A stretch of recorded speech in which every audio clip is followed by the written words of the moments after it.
വല്ലതും കഴിച്ചാൽ അതിശക്തമായ വയറുവേദന, ഗ്യാസ് ട്രബിൾ, നെഞ്ചെരിച്ചിൽ, വയറെരിച്ചിൽ, അൾസർ, കൊളസ്ട്രോൾ, ഷുഗർ, അമിതവണ്ണം, ഹൃദയാഘാതം, ഇതിൽ ഏതെങ്കിലും ഒന്ന് നിങ്ങൾക്കുണ്ടോ?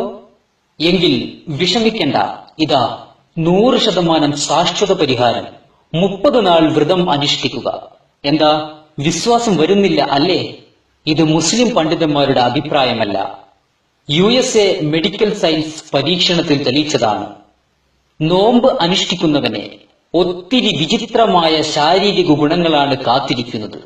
ബൂസ്റ്റ് യുവർ ബ്രെയിൻ, തലച്ചോറിനെ ഉത്തേജിപ്പിക്കും, അഥവാ ബുദ്ധിയും ചിന്താശക്തിയും മെമ്മറി പവറും വർദ്ധിപ്പിക്കും. പുകവലി, മദ്യപാനം പോലെയുള്ള ചീത്ത ശീലങ്ങളെ തടയും, പൊണ്ണത്തടി കുറക്കും.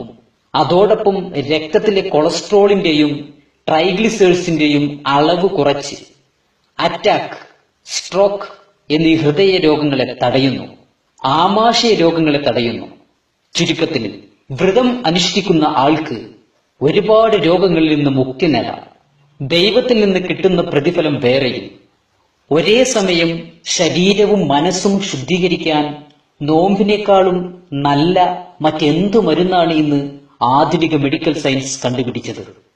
ഇതിനൊക്കെ പുറമെ അമേരിക്കൻ സ്റ്റഡിയിൽ പറയുന്ന മറ്റൊരു കാര്യം, വ്രതം അനുഷ്ഠിക്കുന്നവർക്ക് കുറ്റകൃത്യങ്ങൾ ചെയ്യാനുള്ള ആഗ്രഹം കുറയും.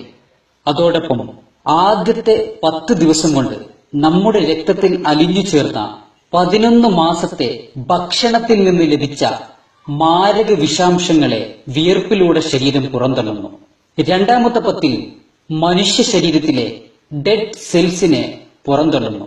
കഫം കൊണ്ടുണ്ടാകുന്ന രോഗങ്ങൾ മാറുന്നു.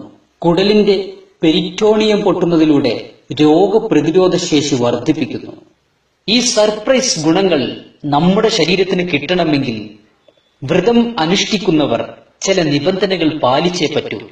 നോമ്പ് അല്ലാത്ത സമയങ്ങളിൽ ആഴ്ചയിൽ ഒരിക്കൽ മാത്രം കഴിക്കുന്ന നമ്മൾ നോമ്പിന് എന്നും ചിക്കൻ, ബീഫ്, മീൻ കഴിക്കുന്നു. അത് ഒഴിവാക്കണം. പൊരിച്ച എണ്ണക്കടികൾ, ബിരിയാണി, നെയ്ച്ചോർ, കൂടുതൽ എരിവും പുളിവും ഉള്ളത്, ഇതൊക്കെ ദിനവും നാം കഴിക്കരുത്. മിതമായി ഭക്ഷണം കഴിക്കുക. ഫ്രൂട്ട്സ്, വെജിറ്റബിൾസ് ഭക്ഷണത്തിൽ ഉൾപ്പെടുത്തുക.